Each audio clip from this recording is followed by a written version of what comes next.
네, 매주 화요일은 염승환 이사님과 시장 얘기 나누는 날이죠. 오늘은 종목보다는 전체적인 시장 스토리에 대한 의견을 들어보겠습니다. 이사님과 먼저 인사 나눠볼게요. 이베스트 투자증권 디지털 사업부 염승환 이사 나와 계십니다. 안녕하세요. 네, 안녕하세요.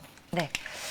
네, 일단 뭐 국내 증시 얘기부터 해야 될 것 같습니다. 어제 이제 우크라이나와 러시아의 문제가 또 부각이 되면서 시장이 많이 영향을 받는 것 같더라고요, 이사님. 네, 근데 사실 뭐 네. 어제 우크라이나 이슈가 우리나라에만 악재가 아닌데 사실 한국만 빠졌거든요. 어제 전체 아시아 시장은 다 올랐는데 한국만 빠졌다는 거는 러시아 우크라이나 문제보다도 이제 내부 문제가 좀 있었던 게 아닌가 이렇게 좀 보여지고, 사실 어제 뭐 나스닥 선물도 장중 내내 플러스권이었기 때문에 그래서 아마 우리 한국의 좀 수급 부담이 좀 컸던 것 같아요. 뭐 LG 에너지 솔루션 상장 이슈도 아직 좀 며칠 남아 있다 보니까 거기에 따른 이게 사실 가늠할 수가 없어요. 그러니까 어느 정도 편입을 해야 되고 너무 큰 대여가 들어오는데 기관들 특히 이제 그 펀드 운용하는 자산운용사 같은 데서도 이 벤치마크라고 하죠. 이 지수에 뒤처지면 안 되거든요. 그러다 보니까 LG 에너지, 그러니까 삼성전자를 굳이 마음에 안 들어도 수익률 때문에 편입하는 경우도 많이 있었잖아요, 과거에.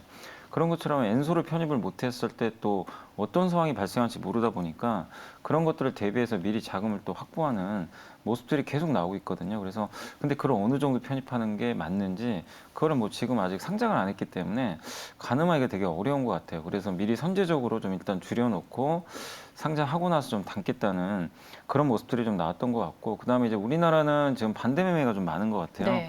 어제 뭐 신용 반대 매매도 일부 있었던 것 같고, 근데 제가 좀 어제 보니까 어제도 그렇고 금요일 날 봤더니 좀 그 의아했던 게 특히 코스닥 같은 경우는 금요일 날 그 코스피도 아니고 3,400억을 매도를 했어요. 외국인들이.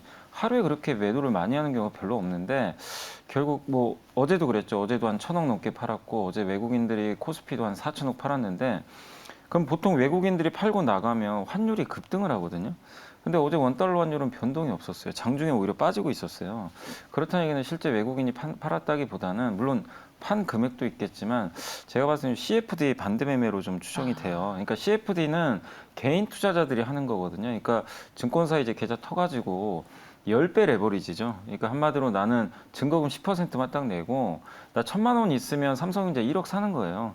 근데 그게 레버리지가 워낙 크니까 주가 지수가 많으니까 주가가 급락을 하면 바로 증거금이 없으면 이제 강제 청산당하는 거죠. 이게 좀 외국계 증권사 계좌. 네, 그러니까 외국계 증권사 계좌로 거래가 되기 때문에 거래 네. 자체는 그래서 외국인으로 잡혀요. 예. 그래서 이제 수급 보면은 사실 그러니까 그런 CFD 계좌도 정확하게 분석을 해서 개인으로 잡아줘야 되는데 그게 다 외국인으로 잡히니까 이게 섞이니까 누가 누군지는 알 수는 없어요. 근데 제가 추정하기로는 그 지난주 금요일 날 그 어떤 외국인들의 코스닥 대량 매도랑 네. 그 다음에 어제 그렇게 외국인이 던지는데도 환율이 떨어지진 않았어요. 그러니까 오르지는 않았어요. 급등을 안 했다는 측면에서 봤을 때 내부적인 CFD 반대 매매, 그리고 특정 외국계 창구에서도 계속 매물이 쏟아지고 반대 매매로 보이는 그런 물량들이 계속 나오는 것 같더라고요. 그러니까 그걸 봤을 때 한국에 이런 좀 급격한 어떤 이제 급락은, 그러니까 어제 좀 의아한 게 한국만 빠졌잖아요. 맞아요. 유독. 그러니까 그거는 저는 좀 반대 매매 아니고서는 해석할 방법이 딱히 없더라고요. 그래서 만약에 그러니까 제 추론이 사실이라면 너무 걱정할 필요는 없다는 거죠. 이거는 우리나라의 뭐 펀더멘탈 문제가 아니라 그런 어떤 이제 예전에도 우리 뭐 그 주가 지수 이렇게 급락할 때 보면 한국이 더 많이 빠졌던 경우들은 대부분 반대 매매로 크게 출렁했던 경우들이 많이 있었거든요. 그리고 나서는 주가가 좀 올라갔던 경향들이 있으니까, 그래서 어제 하락만큼은 좀 그 국내적인 요인이 좀 크지 않았나라고 좀 생각은 하고 있습니다. 누가 검은 머리 외국인이라고 딱 표현을 해주셨네요. 그건 알 수는 없어요. 근데 사실 검은 머리 외국인이죠. 맞아요. CFD도. 네, 맞죠. 어떻게 보면. 그러면 지금 이 반대 매매 물량이 또 국내 증시 안에서 상당히 부담이 되고 있는데 이 물량이 어느 정도 좀 소화가 돼야지 시장의 바닥이 확인이 되는 건지, 이번 주에 또 FMC도 있고 LG 에너지 솔루션 상장도 있고 또 하필 또 설 연휴 전이에요. 네. 바닥을 언제쯤 우리가 확인할 수 있을까요? 이게 뭐 우리가 점쟁이가 아닌 이상 이걸 뭐 정확하게 맞추기는 힘들지만. 그러니까 바닥을 뭐 맞추려고 하지 마시고 네. 뭐 그걸 어떻게 알겠어요. 사실 뭐 네. 2,800인지 900인지, 그리고 지금 2,800도 깨졌잖아요. 뭐 700, 600, 500까지도 얘기가 나오는데 뭐 그런 거 생각한다면 지금이라 주식 팔아야 되겠지만 사실 그걸 뭐 맞출 누구도 뭐 방법은 없기 때문에 네. 오늘 미국도 보세요. 그 마이너스 5% 빠지다가 결국 종가는 또 플러스로 났거든요. 누가 그걸 뭐 맞추겠습니까? 그래서 중요한 거는 지금 우리나라를 지금 짓누르고 있는 이런 이제 증시의 어떤 이제 그 하락이 결국에는 해소될 수 있는 그런 악재에 의해서 하락을 한 건지 정말 이게 장기간, 그러니까 2018년도하고 2019년도에 우리나라가 2년째 빠진 그 해가 있었잖아요. 그때 미중 무역 분쟁이 있었고 그때도 미국이 금리를 올리고 경기 안 좋아지는데 미국이 계속 고집 부려가지고 금리 올려가지고 그때도 미국 나스닥이 한 20% 폭락했었거든요, 사실. 그러니까 그런 것들처럼 계속 구조적으로 이게 이어질지 그걸 우리가 확인해 봐야 되는데 분명한 건 지금 우리 이제 미국이 긴축하는 거 이제 26일 날 언급은 나오겠지만 시장은 뭐 4번 아니면 0.5%한 번에 인상하는 거 뭐 상반기에 양적 기축한다 뭐 이런 것까지 막 계속 그냥 긴축 공포 시나리오를 너무 쓴 것 같아요. 근데 연준 의장은 제가 봤을 때는 그렇게까지 강경하게 할 것 같지는 않고 실제 이제 FOMC 기자회견 하고 나면 이제 가이드라인이 정해질 거예요, 분명히. 그러면 좀 시장을 안도하지 않을까 이렇게 좀 생각을 하고 있고 지금 연준 의장도 이걸 모를 리는 없거든요. 경기 선행 지수가 꺾이는데 단지 물가만 잡겠다고 너무 공격적으로 하다가 하반기에 엄청난 또 미국 경제가 데미지를 입어버릴 수도 있어요. 지금 아직 오미크론 확진자도 엄청나게 늘어나는데 그래서 시장이 예상하는 거 이상의 긴축 강도가 전 나오지는 좀 힘들 거라고 좀 보고 있고 그 다음에 우리나라 같은 경우에 LG에너지 솔루션 상장. 근데 이거는 어쩔 수 없는 건데 뭐 좀 짜증나고 답답한 상황이지만 2월 9일 날 이제 코스피 200에 아마 편입될 가능성이 좀 있어요. 그러면 그때를 기점으로 해서는 수급이 좀 완화돼요. 그래서 그리고 보통 대형 IPO가 끝나고 나면은 증시가 반등했던 경험들이 많이 있어요. 작년에도 여러 회사들이 상장하기 전에 증시가 좀 흔들렸어요. 근데 상장하고 나서는 카카오뱅크 상장만 제외하면 다 올라갔습니다. 대부분 증시가. 그래서 LG에너지 솔루션도 뭐 2월 초까지 변동성이 나온다 하더라도 이건 결국 지나갈 이슈고 그 다음에 또 삼성전자가 이번에 또 실적 발표 그날 또 같이 하는데 아마 또 좋은 그림이 좀 그러니까 뭐 M&A라든가 주주 환원체 이런 것들이 나오면 또 분위기가 좀 달라질 수 있는 거거든요. 그래서 시장을 짓누르고 있는 이런 여러 가지 불확실성이 이게 결국에는 저는 좀 해소될 악재라고 좀 보고 있고 네. 제일 우려되는 건 그거예요. 물가죠. 물가 도대체 언제 잡히냐. 이 물가를 잡아야 되는데 그래서 금리를 올리는 건데 갑자기 우크라이나 러시아 전쟁 나면 이건 걷잡을 수 없는 거고 그러니까 우리가 모르는 거죠. 어떤 식으로 이게 상황이 전개될지. 그래서 이제 이 물가 때문에 모든 것들이 지금 다 확산돼 가지고 결국 증시가 이렇게까지 내려온 상황인데 근데 물가라는 거는 전년 동기 대비해서 이게 비교라는 거잖아요. 그럼 3월부터는 미국의 소비자 물가가 역기저 구간에 들어가요. 작년 3월부터 물가가 좀 크게 올라갔었어요. 미국이. 그렇게 되면은 물가 상승률은 둔화될 가능성이 분명히 있어요. 네, 근데 지금은 높잖아요. 근데 3월부터는 조금 완화되는 그런 모습들이 좀 나올 수가 있고 오미크론 변수가 좀 완화되면 공급이 늘어나면서 역시 물가에도 도움을 좀 줄 가능성이 저는 분명히 있다고 봅니다. 그래서 결국엔 시간이 해결할 문제인 것 같아요. 네. 근데 당장은 뭐 어렵죠. 그렇지만 너무 그거를 그러니까 이제 올해 힘들겠다 이게 아니라 결국 저는 극복 가능한 악재들이다라고 생각을 하고 있습니다. 뭐 당장 빨리 뭐 개인적으로는 27일이 지나갔으면 좋겠고요. 네. 그 외에 모든 것들이 좀 안정화될 수 있는 시기가 빨리 왔으면 좋겠다라는 생각을 다시 한번 해보겠습니다. 그리고 좀 실적 얘기도 해볼까 하는데 미국도 지금 실적 시즌이 시작이 됐고 국내도 말씀해 주셨다시피 이제 확정 실적들이 계속 나올 예정이잖아요. 넷플릭스를 보면서 솔직히 국내 기업들도 좀 실적에 대한 우려감이 일부 존재하는 것 같더라고요. 최근에 뭐 나오고 있는 얘기들을 네. 보니까 실적 좋은 기업을 찾기가 이번 4분기는 조금 힘들 수도 있을까요, 이사님? 그러니까 미국 네. 증시도 좀 빠지는 이유가 실적 우려 때문에 좀 네. 빠져요. 사실 이제 뭐냐면 저번에 펠로톤, 그러니까 펠로톤이나 준비디오 같은 경우는 그 언택트 대표 네. 수혜주들이고 미국 기업들도 지금 서서히 사무실로 복귀를 한대요. 그 직원들이. 그러면 이제 언택트 수혜주들이 당연히 매출 성장이 둔화될 수밖에 없겠죠. 그런 이유 때문에 사실 그동안 엄청난 고평가를 받았고 돈이 풀려서 그런 기업들의 매수가 들어오면서 PER이 엄청 올라갔는데 지금 유동성이 꺾이죠. 그러면 고퍼주들은 그걸 용인하기가 힘들어요. 유동성이 좀 안 들어온다면 PER은 낮아지게 돼 있는데 거기서 이익이라도 잘 나와야 되는데 이익까지도 이제 꺾인다고 하니까 주가 부러지는 건 사실 어쩔 수가 없는 것 같아요. 그게 이제 주가에 올리니까 주가라는 게 EPS 곱하기 PER이거든요. 그래서 주당 순이익 곱하기 PER 배수인데 이 배수가 높을 때는 유동성이 정말 풍부할 때예요.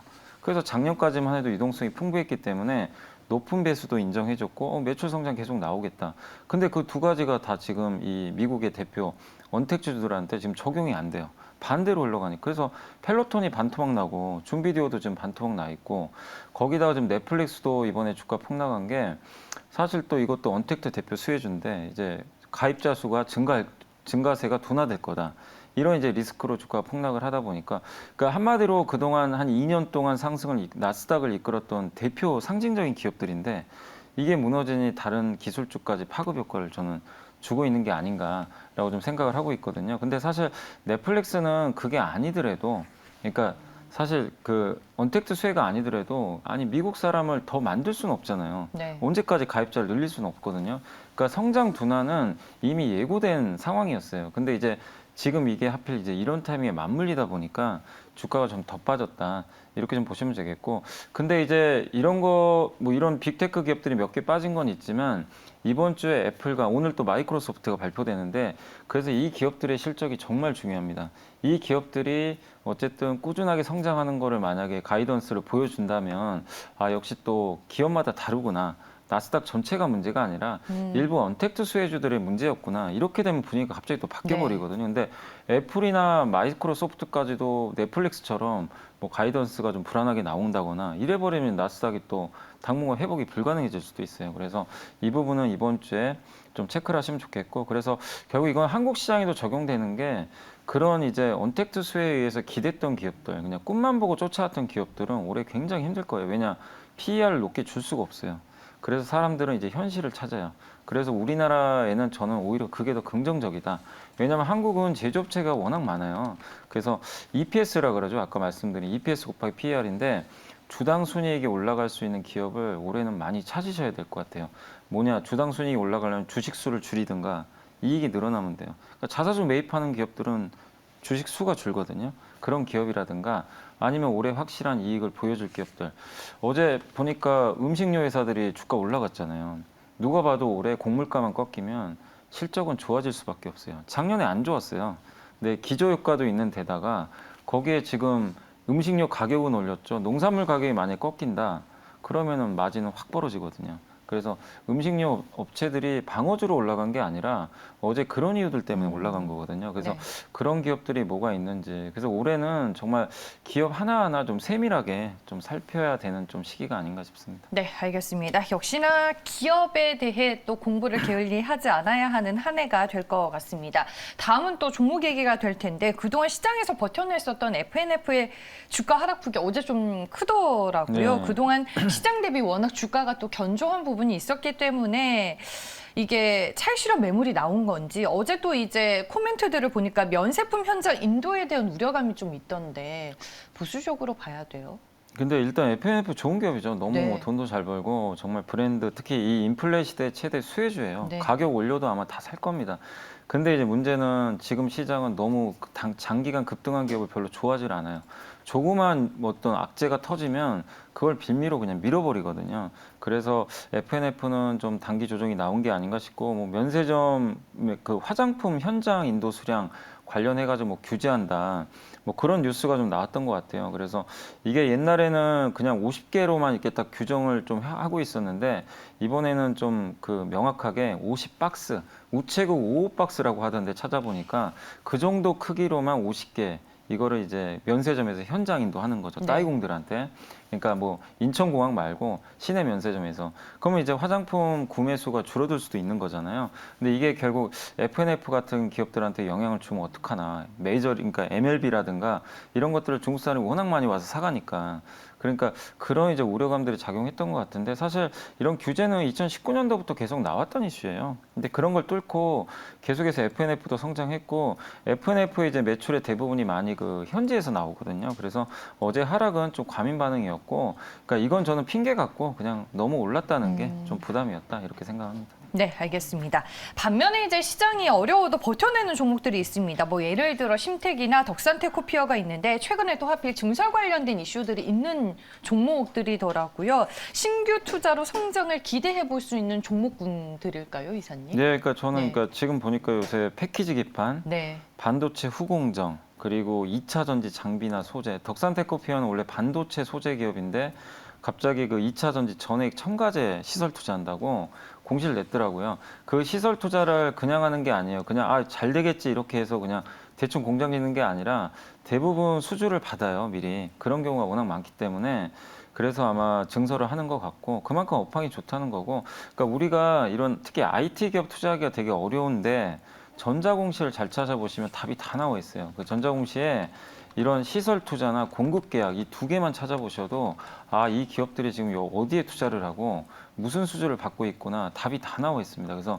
전자공시를 매일매일 꼭 체크를 해보세요. 올해는 더욱더 개별 기업 분석을 해야 되기 때문에. 근데 아까 말씀드린 대로 패키지 기판이나 반도체 후공정 2차 전지 쪽에 대해서 요새 시설 투자, 공급 계약 이슈가 워낙 많이 나오니까 그럼 이쪽에 업황이 좋다는 얘기거든요. 네. 그래서 이런 쪽에 관련된 기업들 전자공시에서 또 나온다면 계속해서 공부해서 그쪽 위주로. 그러니까 그런 기업들이 어제처럼 증시가 막 흔들린다. 그러면은 내가 좀 아니다고 싶은 기업들을 오히려 팔아가지고 그런 쪽으로 갈아타는 것도 되게 좋은 방법이거든요. 왜냐하면 확실한 성장이 나오는 기업들이잖아요. 그러니까 지금은 어설픈 기업보다는 이런 좀 시설 투자하는 기업들도 한번 여러분들이 그 대안으로 선택하는 거 저는 좋다고 생각합니다. 좀 가망성, 뭐 가능성, 미래가 보이지 않는 종목들이 딱 손절하고 지금 약간 종목 교체도 필요한 시점이에요, 과감하게. 해야 돼요. 과감하게 하셔야 돼요. 안 그러면 네. 그러니까 지금은 어차피 이제 한 번은 반등은 다 하겠죠. 네. 하는데 나중에 몇 달 후를 보면요. 결국 그저 그런 기업은 계속 그저 그렇고 이 확실하게 성장 보여주는 기업은 저점에서 두세 배도 올라가요. 그러니까 당장은 차이가 없는데 몇 달 후를 보면 한번 고민을 해보시는 게 좋겠습니다. 네, 알겠습니다. 마지막 질문입니다. 이번 주 시장은 종목 소개가 좀 무의미한 것 같아서 제가 종목 소개를 듣기보다는 뭐 LG 에너지 솔루션 상장, FMC 그리고 설 연휴를 앞둔 상황에서 시장 전략을 어떻게 점검 그리고 수정하면 좋을지 염 이사님의 얘기를 들어보려고요. 그러니까 단기 대응은 뭐 누구도 할 수 없어요. 사실 뭐 네. 그게 어떻게 말처럼 쉽겠습니까? 그래서 그냥 하지 마시고요. 단기 대응 할 이유가 없어요. 그냥 어차피 트레이딩 하시는 분들 제외하고 지금 포트폴리오 구성해서 장기 투자하시는 분들 같은 경우 아까 말씀드린 대로 시설 투자든 앞으로 좋아지는 산업들이 있는데 그 기업들도 다 급락을 했어요. 그래서 한번 교체 매매를 좀 적극적으로 해보시면 좋겠고. 근데 이런 거예요. 내가 봤을 때 이 기업은 지금 반토막 났어도 분명히 좋아질 것 같다. 확신이 있으면 그냥 끝까지 버티세요. 그거는 당연히 확신 가지고 버티시면 돼요. 근데 그 확신이 안 드는 기업들이 있을 거예요. 나 도저히 모르겠다. 그러면 내가 명확하게 공부해서 확신되는 기업들로 오히려 갈아타세요. 그게 실패하더라도 그게 저는 맞다고 생각합니다. 그래서 지금은 어느 때보다 포트폴리오 리밸런싱을 한번 하시면 좋겠고 하락 시에 그리고 당연히 매도할 이유는 전혀 없고요. 그다음 장기적인 관점에서 제가 희망의 끈을 놓지 말라고 하는 게 지금 국내 증시를 억누르고 있는 수급이라는 건 시간 지나면 다 해결될 이슈고 그다음에 아까 말씀드린 물가도 점점 그 역기저 효과 구간에 앞으로 접어들게 되거든요. 그리고 돈 푼 거 줄이면요. 물가는 잡히게 돼 있어요. 그게 이제 기본 공식이기 때문에 결국 어느 시점에서 완화됩니다. 그래서 2월까지는 좀 힘들 수는 있지만 3월을 기점으로 해서 분위기가 확실히 또 바뀔 수 있기 때문에 그리고 미국 경제도 지금 3분기부터는 성장한다는 얘기가 나와요. 오미크론만 잡히면. 그럼 하반기는 어떻게 되냐면 하반기에는 미국 경제가 성장하는데 물가가 조금씩 완화되면서 긴축 속도가 완화돼요. 그러니까 우리가 흔히 말하는 골디락스가 올 수도 있는 거예요. 그러면 굉장히 좋은 또 주가 흐름이 나올 수가 있기 때문에 지금 1, 2월 달에 좀 극심한 공포장이 앞으로도 이어질 수밖에 없습니다. 그런데 이 구간에서 흔들리지 마시고 철저하게 지수 대응하지 마시고 어느 업종으로 내가 한번 교체를 할까? 그거에 한 2달 동안은 한 달 정도 남았죠. 한 달간 집중하셔서 3월 이후에 좀 강세장을 좀 대비하시는 게 좋지 않을까 저는 그렇게 생각합니다. 최근에 이제 워낙 손실폭이 커지다 보니까 이거를 진짜 언제 원상복구하나 이런 생각이 좀 많이 들었고 뭐 효성 TNC 이런 차트를 제가 어제 보니까 진짜 작년에 너무 과하게 올랐었나? 그게 다 되돌아오는 건가? 이런 네. 생각도 저는 좀 살짝 들더라고요. 어제 네. 시장이 워낙 힘들다 보니까. 네. 하지만 근데 좋은 네. 기업 하시면 그러니까 네. 어느 정도 성장하는 기업으로 잘 좀 교체만 해놓으시면 그게 몇 달 후에는 정말 어마어마한 차이가 생기긴 해요. 네. 그러니까 한번 한 종목이라도 어렵지만 한번 해보시면 좋을 것 같습니다. 네, 알겠습니다. 오늘도 시장 전략에 대한 얘기를 저희가 좀 꼼꼼하게 들어봤고요. 지금까지 이베스트 투자증권 디지털 사업부 염승환 이사와 함께했습니다. 오늘 말씀 고맙습니다.